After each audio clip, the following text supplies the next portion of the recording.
오늘 시장은 특히나 변덕이 아주 심했던 날입니다. 분명 어제 엔비디아의 어닝을 통해서 그리고 오늘 또 지속적으로 발표되고 있는 놀라운 성능의 신규 AI 파운데이션 모델을 통해서 AI는 버블이 아니다라는 걸 분명 증명했음에도 불구하고 시장 전체가 요동치는 모습을 보여주었습니다. 엔비디아 같은 경우 어제 어닝 발표에 힘입어 프리장에서는 5%대의 상승을 보여주었고 테슬라 역시 본장이 시작되고 나서는 오히려 엔비디아보다 더 높게 상승을 하며 5에서 6%대의 상승을 보여줍니다. 테슬라 같은 경우 하루에 10% 이상 상승하는 날도 꽤 있고 20%가 오르는 날도 있기 때문에 6% 정도 올라도 원래 오를 때를 기다리고 있는 주식이기 때문에 그러려니 했는데 시장 전체가 하락하며 엔비디아도 하락하고 테슬라도 하락하며 오늘 장이 마감이 되었습니다. 그리고 정말 뜬금없게도 미국 시장이 하락하기 전에 비트코인이 먼저 하락하고 그 여파가 주식시장으로까지 옮겨왔다는 것을 볼 수 있습니다. 오늘 영상에서는 AI 버블과 관련된 내용을 어제도 정리하였지만 간단하게 다시 한번 더 짚어보고 테슬라와 관련된 소식을 정리하며 일론 머스크가 예상했던 미래가 어떻게 지금 현실 세계의 다양한 AI를 통해서 펼쳐지고 있는지 살펴보겠습니다. 그리고 이 전체 큰 그림을 파악하게 된다면 현재 AI 산업과 로보틱스 산업에서 벌어지고 있는 모든 일들이 일론이 예상하고 먼저 시작했던 곳에서 발전이 일어나고 있다는 걸 확인할 수 있으며 일론의 예측과 방향성이 소름 돋을 정도로 정하겠다는 걸 다시금 볼 수 있게 됩니다.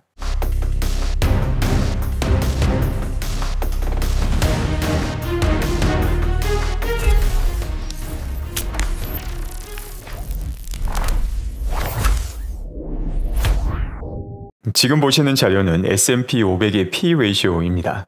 올해 시작할 때와 지금을 기준으로 봤을 때 P-ratio 멀티플은 전혀 올라가지 않았다는 걸 볼 수 있습니다. 시장이 거품인지 아닌지 평가하는 방법은 여러 가지가 있지만 보통 시장에서 주가가 빠르게 올라가면 거품이 끼었다라고 이야기를 하지만 이게 정말 거품인지 아니면 실적을 바탕으로 주가가 올라간 건지 아니면 지금 당장의 실적은 아니지만 미래 실적이 너무나도 크게 높아질 상황이 뻔하기 때문에 주가가 선반영된 건지에 대한 평가가 필요합니다. 그리고 선반영이 되어도 너무 많이 되었다라는 상황에서 버블이 끼었다라고 표현을 할 수가 있습니다. 그런데 현재 S&P 500을 보게 되면 주가 자체는 올라갔을 지언정 이 주가를 기업의 순이익으로 나눠보니까 올해 초나 지금이나 이 수치가 똑같다. 멀티플이 변하지 않았다는 걸 볼 수 있습니다. 아직까지 기업의 실적은 올라가지 않았는데 주가가 먼저 반영하게 되면 이 멀티플 자체가 지속적으로 올라가게 되고 보통 이 멀티플 확대를 버블의 증거로 사용하는 경우도 많습니다. 바로 이것 때문에 또 테슬라가 멀티플로만 봤을 때 고평가 중에서도 너무 고평가다라는 이야기를 많이 듣기도 하죠. 다만 테슬라의 멀티플이 높은 이유는 지난 1년간의 어닝 혹은 다가오는 1년간의 어닝보다 다가오는 5년간의 어닝이 너무나 뻔하게 높을 수밖에 없는 상황이기 때문에 훨씬 더 먼 미래 가치가 주가에 선반영되어 있기 때문에 테슬라의 멀티플이 높은 건데 시장 전체로 봤을 때는 테슬라처럼 멀티플이 높은 것도 아니고 어닝을 기반으로 주가가 형성된 상태다라는 걸 보여주는 차트입니다. 그래서 오늘 하락 같은 경우 시장이 분명 좀 아쉬운 높은 변동성을 아래쪽으로 보여주었지만 여전히 AI가 만들고 있는 본질적인 가치를 파악하는 투자자에게는 오히려 훨씬 더 매력적인 투자 구간이 이어지고 있는 것입니다. 그 밖에 트럼프 대통령의 아주 중요한 발표가 확인되기도 하였습니다. 바로 미국의 AI와 관련된 법률을 주 단위에서 시행하는 게 아니라 연방 단위에서 한 방에 끝내겠다라고 밝힌 것입니다. 이게 중요한 이유는 미국에서도 다양한 주가 존재하고 캘리포니아처럼 워크 마인드 바이러스가 퍼져서 아무리 도움이 되는 기술이라도 해당 기업의 정치적 뷰가 다르면 규제를 하는 경우도 존재합니다. 그리고 주마다 AI와 관련된 규제가 다르다면 기업 입장에서는 AI를 확대하는 게 너무나도 힘들어집니다. 바로 이것 때문에 트럼프는 AI 규제와 관련된 행정명령을 준비하였습니다. 각 주에 존재하는 AI 관련 규칙을 무시하고 연방 단위로 적용되는 AI 규칙을 발표하며 만약 특정 주에서 이 연방 단위 AI 규칙을 지키지 않는다면 해당 주에 특정 보조금을 지급하지 않는 방안을 고려하고 있습니다. 현재 테슬라는 미국에서 로보택시를 주 단위로 공략하고 있으며 이 주 단위 공략도 상당히 순조롭게 진행되고 있습니다. 그런데 더 이상 주 단위가 아니라 연방 단위로 AI 관련 규제가 생기게 된다면, 이 연방 단위 규제만 통과하게 된다면 미국 전역에서 최초의 현실 세계 AI 로보택시 배포가 가능하게 되는 것입니다. 물론 웨이모와 같은 기업도 존재하지만 웨이모는 특정 도시에 진출하기 위해서는 그 도시의 고화질 매핑이 필요하며 다양한 준비 과정이 필요하지만, 테슬라 같은 경우 벌써 FSD도 미국 전역에서 작동을 하고 있기 때문에 로보택시를 배포만 한다면 바로 시행을 할 수 있게 됩니다. 트럼프의 AI 연방 단위 규제가 성공적으로 통과되게 된다면 이는 테슬라의 가치를 아주 크게 그리고 빠르게 올릴 수 있는 중요한 사안이 됩니다. 현재 테슬라는 FSD 버전 14가 나오고 자율주행 기술과 관련해서 상당한 자신감을 계속해서 보여주고 있습니다. 실제 통계 자료를 통해서도 FSD 버전 14로 바뀌고 엄청난 수준의 안전도를 확보했다는 것이 증명이 되었으며, 이제는 본격적으로 자율주행을 미끼로 차량 판매까지 나서고 있습니다. 테슬라는 미국의 다양한 주에서 일주일 동안 차량 렌트 프로그램을 시행하고 있는데, 이 프로그램의 가격을 보면 엄청나게 공격적입니다. 사이버 트럭을 하루 동안 렌트하는데 들어가는 비용이 75불밖에 되지 않으며, 이 프로그램을 통해서 렌트하게 된다면 슈퍼차저를 통해서 무료로 충전을 할 수 있으며 그 안에 FSD가 포함되어 있습니다. 이 렌트 프로그램에 포함되어 있는 차량은 사이버 트럭뿐만 아니라 모델 3Y, SX도 포함되어 있는데, 이 모든 차량에서 놀라운 수준의 FSD를 경험할 수 있고, 이 렌트 프로그램을 끝마친 다음에 테슬라 차량을 구매하게 된다면 추가 할인까지 제공해주고 있습니다. 테슬라의 FSD를 직접 경험해보면 안 사기가 힘들다라는 점을 적극적으로 활용하고 있는 것입니다. 상황이 이렇다 보니 다양한 기관에서 테슬라에 대한 긍정적인 평가는 이어지고 있습니다. 오늘 같은 경우 파이퍼 샌들러에서 직접 로보택시를 경험해 보니까 테슬라의 미래가 너무나 밝다, 테슬라의 자율주행이 너무나 인상적이고 아마도 벌써 사람보다 안전하게 운전하는 수준에 도달한 것 같다라고 평가를 합니다. 파이퍼 샌들러는 테슬라 매수 의견을 가지고 있으며 현재 목표 주가는 $500입니다. 이제는 월가에서도 테슬라의 자율주행 기술이 심상치 않다라는 걸 제대로 파악한 상황이고, 바로 그렇기 때문에 테슬라 미래의 원동력 중 하나가 되는 자율주행과 관련된 규제가 연방 단위에서 통과가 되게 된다면 이는 테슬라 가치를 아주 크게 높여줄 수 있게 됩니다. 사람 운전자와 자율주행은 사실 비교하는 게 민망한 단계에 들어섰습니다. 지금 이 상황도 정말 큰 사고가 날 뻔했는데 사람이 아니라 자율주행이 운전했다면 이런 사고는 발생하지 않았을 겁니다.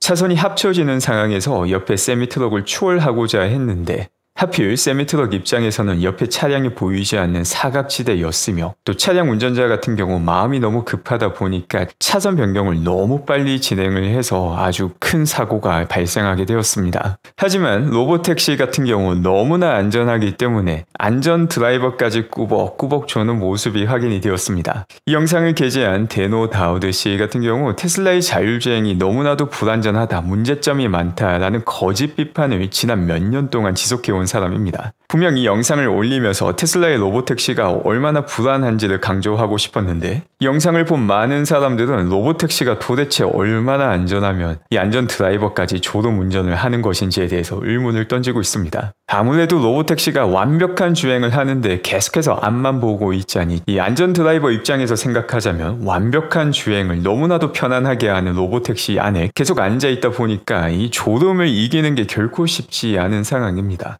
또한 동시에 현재 테슬라는 안전 드라이버 제거를 앞두고 있습니다. 이 안전 드라이버 분께서도 그동안 차량에 앉아만 있으면 월급이 꼬박꼬박 들어왔는데 앞으로 내 직장이 사라지는 건 아닌가라는 불안감 때문에 밤잠을 설쳤을 수도 분명 있을 것 같습니다. 그 밖에 현재 펼쳐지고 있는 AI의 큰 변혁과 비교하면은 그 중요도 자체는 조금 떨어지지만 유럽의 판매량과 관련된 내용도 정리하고 넘어가겠습니다. 지금 보시는 자료는 전기차 미래창이라고 평가받고 있는 노르웨이의 테슬라 판매량을 보여주고 있습니다. 현재 4분기 두 번째 달까지 노르웨이의 판매량을 보게 되면 지난 4분기를 넘긴 상황이고, 또한 최근 들어서 노르웨이의 테슬라 판매량이 아주 빠른 속도로 증가하고 있습니다.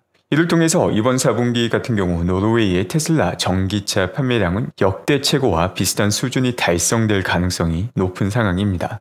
그리고 이는 비단 노르웨이에만 적용되는 내용이 아니기도 합니다. 현재 매주 판매량을 발표하고 있는 유럽 국가들을 보게 되면 테슬라 판매량이 7번째 주로 넘어가면서 아주 빠르게 올라가고 있는 모습을 확인할 수 있습니다. 지금 보시는 차트는 앞서 봤던 내용을 각 국가별로 정리한 내용입니다. 현재 11월 초까지만 보면은 아직까지 가장 중요한 분기 세 번째 월이 시작이 되지 않았기 때문에 크게 판매가 안 되는 것처럼 보일 수도 있는데, 작년 동기간과 비교해 보면은 현재 유럽에서의 테슬라 판매량 증가폭이 4분기에 들어서 훨씬 더 가파르게 진행 중이다라는 점을 볼 수 있습니다. 이는 지난 3분기 어닝 라이브 방송에서도 이야기했던 내용인데, 유럽 같은 경우 전기차 보조금과 관련된 이슈가 먼저 시작되어서 상당 부분 정리가 된 상황입니다. 그리고 바로 이런 상황에서 전기차의 전반적인 수요 상승 트렌드를 유럽에서 가장 먼저 보여줄 가능성이 높다라고 이야기했었는데, 실제 그 트렌드가 이번 4분기부터 목격될 가능성이 높다는 걸 이 자료를 통해서 확인할 수 있습니다. 그 밖에 아주 흥미로운 레거시 미디어의 뉴스도 볼 수 있습니다. 어제 확인된 일론 머스크 포럼 참여 영상에서 오디오는 존재하지 않지만 일론 머스크의 입모양만을 바탕으로 일론이 어떤 이야기를 했는지 추측을 해서 기사를 냈습니다. 그 추측 내용을 보게 되면 누군지는 알 수 없지만 그 사람이 테러리스트인지 일론 머스크가 묻고 있다라고 말을 하며 단독 보도라는 글까지 올려서 해당 기사를 만듭니다. 그리고 해당 내용에 대해서 일론 머스크는 사실이 아니다, 다가오는 암 치료 약과 관련된 이야기를 했다라고 밝히고 있습니다. 물론 모든 뉴스가 이처럼 터무니없는 질 낮은 뉴스는 아니지만 엄청나게 질 낮은 뉴스 역시 많이 배포되고 있다는 걸 볼 수 있으며, 뉴스와 코미디의 경계선이 사라진 지가 상당히 오랜 시간이 지났다는 것을 다시금 느낄 수 있습니다. 그 밖에 현재 AI 산업에서 펼쳐지고 있는 발전은 정말 입이 떡 벌어질 수밖에 없습니다. 지금 보시는 모델은 메타에서 만든 샘3입니다. 이 모델이 하는 일이 주어진 영상 안에 들어가는 모든 사물을 개별적으로 인식하는 일을 할 수 있습니다. 이거 자체만으로도 상당히 인상적인데, 이걸 보자마자 제가 처음에 든 생각은 이거 테슬라 자율주행에서 사용되던 오토 라벨링이랑 똑같은 거네 라는 생각이 들었습니다. 테슬라 자율주행 같은 경우 차량이 보는 주요 사물들을 사람을 사용해서 라벨링하기에는 너무 데이터가 많다 보니까 대부분 자동으로 라벨링하는 것을 진행했었는데, 이제 메타 같은 경우 차량에 사용되는 데이터뿐만이 아니라 전반적인 모든 이미지에서 글자를 통해서 사물을 라벨링할 수 있게 만든 모델을 이번에 공개한 것입니다. 이를 다르게 말하면 테슬라가 진행하고 있는 퓨어 비전 접근, 카메라만으로 진행하는 자율주행의 확장성이 얼마나 높은지를 보여줍니다. 라이다를 통해서 얻은 정보는 지금 보는 모델들이 제공해주는 손쉬운 라벨링의 혜택을 볼 수 없지만, 테슬라의 퓨어 비전 방식은 앞으로도 훨씬 더 개선될 여지가 많이 남아있다는 것을 보여주는 겁니다. 또한 동시에 이 샘3 같은 경우 기존의 채팅 기반의 LMM과 영상을 이어주는 하나의 다리 역할을 하게 됩니다. 샘3를 이용하게 되면 영상에 특화되어 있는 모델과 텍스트에 특화되어 있는 모델이 서로 소통할 수 있는 채널이 열리게 되는 것입니다. AI 산업에서 진행되는 멀티 모델이 다양한 형태로 펼쳐지고 있음을 확인할 수 있는 내용입니다. 이 모델 같은 경우 기럽을 통해서 설치를 해서 사용할 수도 있지만, 조금 더 편하게 인터넷 허깅 페이스에 들어가면 경량화되어 있는 버전을 누구라도 사용할 수 있습니다. 그래서 저도 한번 시험 삼아 사용해 봤는데 사물 인식 능력이 상당히 뛰어납니다. 이미지를 제공하고 이 이미지 안에서 풍선을 골라달라는 프롬프트를 입력하면 거의 실시간으로 이 이미지 안에 존재하는 모든 풍선을 파악해냅니다. 워낙 풍선이 많다 보니까 이미지가 많이 작게 나오는데, 이번에는 모든 풍선이 아니라 노란 색상의 풍선만 찾아서 선택해달라고 요청하자 역시 거의 실시간으로 정확하게 노란 색상의 풍선만 골라주는 걸 볼 수 있습니다. 이와 함께 얼마 전 구글은 제미나이 3 프로를 발표하며 엄청난 성능을 공개합니다. 모델이 발표되자마자 벤치마크를 통해서 그 어떤 모델보다 높은 성적을 거두었는데, 중요한 점은 이전 모델과 비교할 때 그 성능의 차이, 델타가 한 번도 본 적 없는 수준으로 높아졌다는 것입니다. 모델 한번 업그레이드 했는데 성능이 올라도 너무나도 가파르게 올랐다라는 것이죠. 그리고 오늘은 제미나이 3 프로를 기반으로 나온 나노 바나나 프로를 공개하였는데 이 역시 인상적입니다. 이제는 요청만 하면은 전문가 수준의 이미지 생성 자체도 너무나도 간단해졌으며, 이미지 생성에서 가장 큰 문제가 되고 있던 언어 역시 완벽하게 처리하고 있습니다. 이 해당 이미지를 한국어 버전으로 바꿔달라고 요청을 하니까 한국어 버전의 이미지를 완벽하게 생성합니다. 이 예에서 알 수 있듯이 이제는 한 국가에서 광고를 만들면 AI를 통해서 손쉽게 언어를 바꾸고 사실상 전 세계에 공통된 광고를 한 번에 만들 수 있다는 걸 보여주고 있습니다. 이번 버전에 특히나 눈에 띄는 점이 이미지 생성 안에 포함되어 있는 언어인데 단순히 언어를 잘 적는다 수준이 아니라 인포그래픽마저 아주 뛰어난 성능으로 생성하고 있습니다. 인포그래픽을 만든다는 것 자체가 설명하고자 하는 내용에 대한 이해를 바탕으로 사람들이 손쉽게 이해할 수 있는 이미지를 만드는 것인데 벌써 구글 제미나이 3 프로 같은 경우 텍스트 기반 이해와 이미지 생성이 통합되어 있다는 것을 보여주고 있는 것입니다. 지금 보시는 영상 역시 제미나이 3를 통해서 만들어졌는데 이 영상이 보여주는 건 핵 발전 시설 시뮬레이션입니다. 이 영상을 만드는 데 필요한 프롬프트 입력은 단 2번밖에 존재하지 않았습니다. 그리고 여기서 정말 중요한 포인트가 있습니다. 구글이 이번 제미나이 3 모델을 만드는데 엔비디아 GPU를 활용하지 않았다는 것입니다. 구글은 엔비디아 GPU가 아닌 자체 TPU를 활용했는데 그 어떤 모델보다 뛰어난 성능의 파운데이션 모델을 만든 것입니다. 이게 왜 중요하냐면 일론 머스크의 접근 방식이 옳았다는 것을 다시금 증명해 주기 때문입니다. 구글의 TPU와 엔비디아의 GPU의 가장 큰 차이점은 범용성을 가지고 있느냐 그렇지 못하냐입니다. 특정 환경에서만 사용될 수 있는 이런 하드웨어를 ASIC이라고 하는데 구글에서는 엔비디아 GPU가 아닌 본인만의 ASIC을 활용해서 엔비디아 GPU를 활용할 때보다 더 뛰어난 성능을 내는 모델을 만든 것입니다. 이게 테슬라와 무슨 상관이 있는가? 바로 테슬라의 AI5 칩 혹은 지금 사용되고 있는 AI4 혹은 AI3 모두 다 ASIC에 속하는 칩입니다. 일론 머스크가 여러 번 강조했던 게 엔비디아 칩 같은 경우 범용성 때문에 자율주행에서 효율성이 많이 떨어지고 그것 때문에 직접 칩을 만들며 심지어 엔비디아 칩이 무료로 무한대로 제공된다 하더라도 여전히 AI5 칩을 사용할 것이다 라고까지 말을 한 이유이기도 합니다. 다가오는 테슬라의 AI5 칩 같은 경우 같은 성능을 내는데 비용은 10%밖에 들지 않으며 사용 전력은 일론 머스크가 다시금 정정해서 엔비디아 블랙웰의 4분의 1 이하가 되게 됩니다.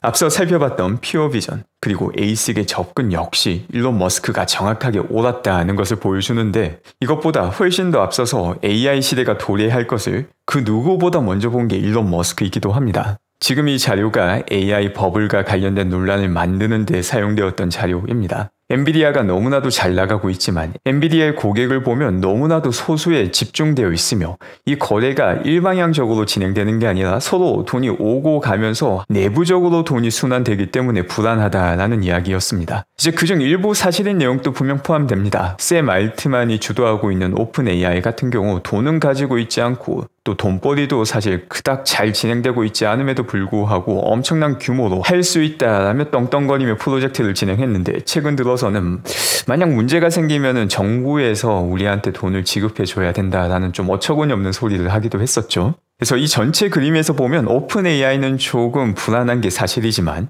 AI 산업 구조가 일부 기업들에게 집중되어 있다라는 사실은 크게 놀라운 일이 아니기도 합니다. 지금 단계의 AI는 지능 경쟁이 진행 중인 상태입니다. 그리고 가장 높은 지능을 만들기 위해서는 가장 높은 컴퓨팅 능력이 요구되기 때문에 파운데이션 모델을 만드는 하이퍼스케일러가 아니면 엔비디아와 거래 자체가 불가능한 상황입니다. 그 누구보다 많은 GPU를 확보해서 혹은 본인만의 칩을 확보해서 새로운 모델을 만들어야지 경쟁력 있는 모델이 나오기 때문에 필연적으로 엔비디아와 몇몇 기업들이 밀접한 관계를 가질 수밖에 없는 구조였습니다. 그리고 중요한 것은 이런 구조를 통해서 의미있는 가치를 창출하느냐 그렇지 못하냐인데 오늘 확인한 모델들처럼 AI 세계에서는 계속해서 엄청난 가치를 창출하고 있으며 다가오는 로보택시 미국 전역 확대를 통해서 AI 버블이란 말은 쏙 사라지게 될 것입니다. 그리고 AI와 관련해서 더욱더 중요한 내용이 있습니다. AI가 가져오는 가치 자체도 정말 큰 의미를 갖지만 지금 이 시점에서 AI는 단순하게 기술로 끝나는 것이 아닙니다. 마치 핵무기를 보유하는 것이 지금 당장 경제적으로는 도움이 되지 않을지언정 전략 자산이기 때문에 다른 국가들에게 뒤처질 수 없는 것처럼 AI 모델 자체가 한 국가의 전략 자산으로 바뀌고 있습니다. 그리고 현재 중국은 미국을 빠른 속도로 따라잡고 있습니다. 이런 시점에서 미국에서는 AI와 관련된 규제를 풀 수밖에 없으며 투자 역시 더욱더 가감하게 진행할 수밖에 없는 상황입니다. 그리고 이처럼 가감한 투자를 진행할 때 성과가 없으면 문제이지만 성과까지 함께 확인되고 있는 상황입니다. 바로 그렇기 때문에 단기적으로 시장은 항상 미쳐 날뛰는 것처럼 보일 수 있지만 AI 시대와 함께 새로운 국면에 돌입하는 단계가 된 것입니다. 이전에 보지 못했던 놀라운 수준의 어닝 점프가 AI 시대와 함께 다가오고 있다고 저는 평가합니다. 오늘 또 함께 해주신 분들 감사드리며 언제나 건강하고 행복한 하루 되시기 바랍니다.